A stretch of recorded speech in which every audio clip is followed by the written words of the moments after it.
सबसे पहला अगर सवाल, आतंकी घटना है ये या नहीं है?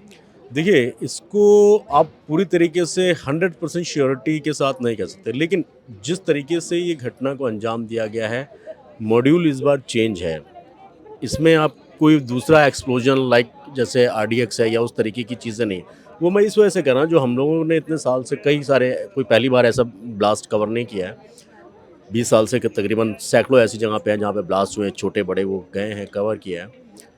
ब्लास्ट जब कभी होता है, लाइक आरडीएक्स का मैं एग्जांपल दूँ, अगर आरडीएक्स का एक ब्लास्ट होता है तो वो ज़मीन नीचे से ऊपर की तरफ उठता है। इस ब्लास्ट में एक बहुत गौर करने वाली बात ये देखी गई है कि ये अपने सराउंडिंग के एरिया को इसने ज़्यादा कवर किया है। ज़मीन पे इसके किसी तरीके के कोई निशान नहीं है, ना कोई गड्ढा है, ना किसी तरीके का वो है।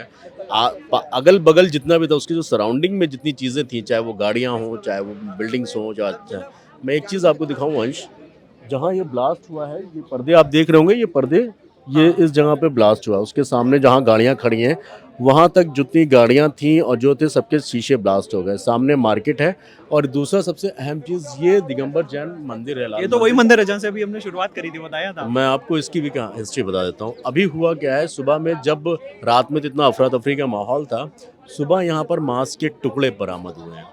अब आप अंदाज़ा लगाइए उस ब्लास्ट की डेंसिटी कितनी होगी कि जिसके बॉडी के चिथड़े बिखरे हैं। 100 मीटर से ज़्यादा का एरिया है जहाँ ये ब्लास्ट हुआ है। 100 मीटर दूर आके यहाँ पर, और इसके सेकंड फ्लोर पे, नीचे नहीं, सेकंड फ्लोर पे छोटे-छोटे टुकड़े मिले हैं मांस के। तो आप अंदाज़ा लगा सकते हैं उसको कि इसकी डेंसिटी कितनी हाई थी। इस बार के जो ब्लास्ट, ये जो पहली बार इस हम लोग ये देख रहे हैं, जो ग्राउंड पे हम लोग कवर करते हैं अंश, उसमें सबसे मेन चीज़, जैसा मैंने पहले बताया कि ये अपना सराउंडिंग एरिया कवर करा है। ऊपर या नीचे इसका इफेक्ट नहीं था, लेकिन जो इसके सराउंडिंग के जितने आसपास के थे, चाहे वो गाड़ियाँ हों या लोग हों, उनको सबसे ज़्यादा डैमेज किया है। तो इस बार ये जो ब्लास्ट हुआ, इस ब्लास्ट का जो मॉड्यूल कह लीजिए, जो जिस तरीके से आम और जो दूसरे जो ब्लास्ट होते हैं, उनसे टोटली डिफरेंट है। हालांकि it's a part of investigation की, अब उसको कैसे इन्वेस्टिगेट करते हैं, कब कैसे हुआ, क्यों हुआ, किस तरीके से हुआ, वो बहुत सारी चीज़ें हैं जो पार्ट ऑफ इन्वेस्टिगेशन है। लेकिन सबसे अहम चीज़, जैसा कि आपने भी देखा होगा, कभी ब्लास्ट की खबरें आप सुनते हैं, जहाँ पे ब्लास्ट होता है या तो गड्ढा हो जाता है, वहाँ पे हुँ। आसपास की चीज़ें बहुत ज़्यादा डैमेज होती हैं, बहुत सारी। यहाँ ज़मीन पे किसी तरीके का कोई गड्ढा वड्ढा कुछ नहीं है। ये सबसे मेन चीज़ है। जिस गाड़ी में ये ब्लास्ट हुआ, उस गाड़ी के परखच्चे उड़े पड़े हैं। आसपास की जितनी गाड़ियाँ थी वो बंद है।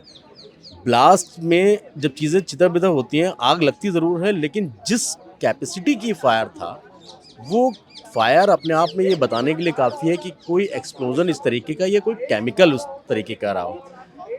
कल ही 360 केजी अमोनियम नाइट्रेट पकड़ा गया फरीदाबाद फरीदाबाद में। में। कमिश्नर ऑफ पुलिस जो फरीदाबाद के हैं, सत्येंद्र कुमार गुप्ता, उनसे जब मेरी बात हुई तो उन्होंने साफ तौर पर ये बताया कि इतनी बड़ी खेप पहले कभी नहीं हुई है। वो भी अमोनियम नाइट्रेट था, उसकी भी जांच हो रही है कि एक्सप्लोजन में कितना, लेकिन वो एक्सप्लोजन में इस्तेमाल हो सकता है क्योंकि हाई डेंसिटी इन्फ्लेमेबल ऑप्टिकल्स हैं वो सारे।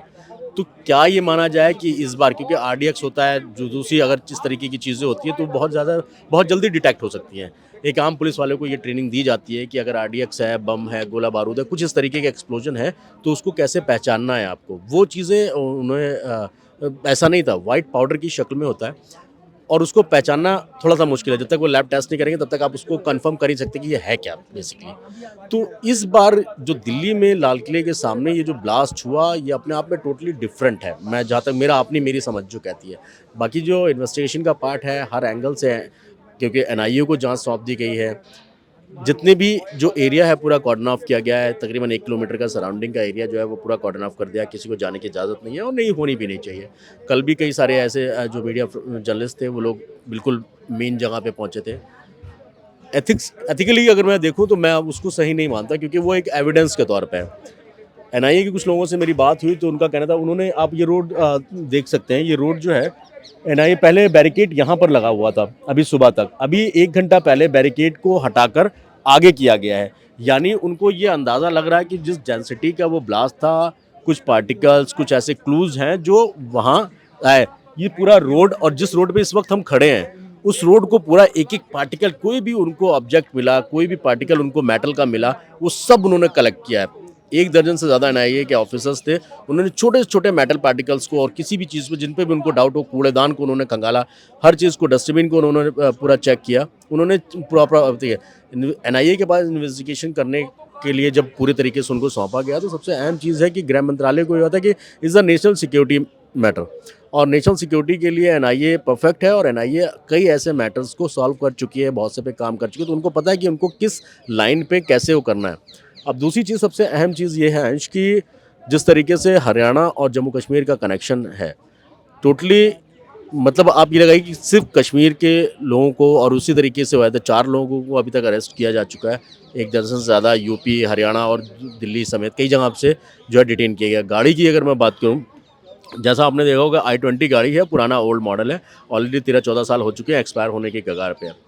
गाड़ी में क्या होता है, जैसा कि आपने देखा होगा दिल्ली में दूसरे स्टेट की सेकेंड हैंड गाड़ियाँ रजिस्टर्ड नहीं होती हैं। इस वजह से मैक्सिमम क्या करते हैं लोग, जब साल भर या 1.5 साल या 6 महीने बचते हैं गाड़ी का, तो वो ऐसी जगह पर उनको दिल्ली से बाहर बेच देते हैं। हालांकि एनसीआर में भी वो गाड़ियाँ नहीं चलती हैं, पॉल्यूशन की वजह से आते हैं। जितने भी हिल स्टेशंस हैं, माउंटेन एरिया हैं, जितने भी, चाहे वो हिमाचल हो, उत्तराखंड हो, या कश्मीर हो, या नॉर्थ ईस्ट के एरियाज़ हो, वहाँ पर ये गाड़ियाँ ईज़िली चलती हैं, क्योंकि पॉल्यूशन का इतना ज़्यादा नहीं, तो वहाँ पर इतना रोक टोक है भी नहीं।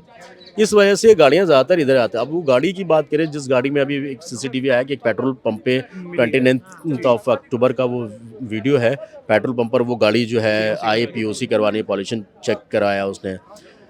सवाल ये है, अब इन्वेस्टिगेशन का मेन पार्ट जो है अंश, वो ये है एनआईए के सामने चुनौती, कि 3 घंटे तक पार्किंग के अंदर गाड़ी वो खड़ी रहती है। जो डॉक्टर है वो 3 घंटे तक क्या करता है, कहाँ जाता है, किससे मिलता है, किससे बात होती है, ये सब पार्ट ऑफ इन्वेस्टिगेशन है। एनआईए उसी के तहत रहते हैं। हालांकि और भी एजेंसियाँ काम करेंगी, ऐसा नहीं है, लेकिन मेन जो लीड करेगी वो अब एनआईए करेगी। ताज़ा हालात यही है कि मौके पर अभी सारे, आप देखा होगा कि आपके हमारे चारों तरफ से मीडिया का जमावड़ा है, क्योंकि खबर इतनी बड़ी है, देश की राजधानी दिल्ली में अगर इस तरीके का सिक्योरिटी लैप्स होता है तो बहुत बड़ी चुनौती की बात है। और सवाल दूसरी तरफ ये भी है कि दिल्ली में अगर इस तरीके का एक्सप्लोजन आया, कैसे आया, किस रूट से आया, किसकी कमी है, सिक्योरिटी एजेंसीज क्या कर रही थी, पुलिस क्या कर रही थी, बॉर्डर से वो फिर सीसीटीवी फुटेज भी आया, टोल पे बदरपुर बॉर्डर से वो गाड़ी क्रॉस हुई है। आप बिल्कुल अगर उसका मकसद भीड़ भाड़ वाले इलाके में था, तो इसका मतलब 3 घंटे वेट किया गया, पार्किंग में लगाई गई। यहाँ तक गाड़ी लगा दी, वो अंदर चला जाता। कितना बिल्कुल दूर हो था? सकता था, कितना बिल्कुल दूर हो था? सकता था आपके सामने। और सबसे बड़ी गनीमत की बात मैं आपको बताऊँ, सबसे बड़ी गनीमत ये रही कि कल था मंडे में रेड फोर्ट बंद होता है विजिटर्स के लिए, वरना जिस जगह हम खड़े हैं यहाँ पर आपको इस टाइम पे पैर रखने की छोड़ दीजिए, बड़ी बात कह रहा हूँ मैं, सांस लेने की में भी दिक्कत होती है, इतना ट्रैफिक होता है यहाँ पे। ये आप मान के चलिए दिल्ली के वन ऑफ द मोस्ट जो है ट्रैफिक वाला जो बिजिएस्ट एरिया है वो है। एशिया की सबसे बड़ी मार्केट्स हैं यहाँ पे, चाहे लाला लाजपत राय मार्केट हो, चाहे भगीरथ प्लेस मार्केट हो, ये सारी मार्केट्स हैं जो थोक के जो कारीगर जो दुकानों पे अपना सामान इलेक्ट्रॉनिक का या दूसरे आइटम्स जो बेचते हैं, वो यहीं से सप्लाई होता है सारा। तो ये बहुत बड़ी मार्केट है, कपड़े की बहुत बड़ी मार्केट है। गली छतारा यहाँ पे है, पराठे वाली गली के पास है, कपड़ों का बहुत बड़ा काम है। आप जाएंगे आगे की तरफ तो किसी भी फैमिली के लिए अगर वो ऑर्डिनरी बनती थी वेकेशन की, तो सबसे पहले देखिए, ये जो मार्केट है मैं आपको अंश बताऊँ, मिडिल शादी का क्लास, टाइम है। थोड़ा सा अपर मिडिल क्लास तक के लोगों के लिए मार्केट है। और ये सिर्फ दिल्ली के लिए नहीं है, ये पूरे हिंदुस्तान के लिए है। हर हिंदुस्तान का कोई भी व्यक्ति अगर दिल्ली आएगा, उसको कुछ शॉपिंग करनी है, तो वो कोशिश करता है कि चांदनी चौक जाऊं, वहाँ पे आपको सस्ता और आपको मैक्सिमम ऑप्शंस मिलेंगे।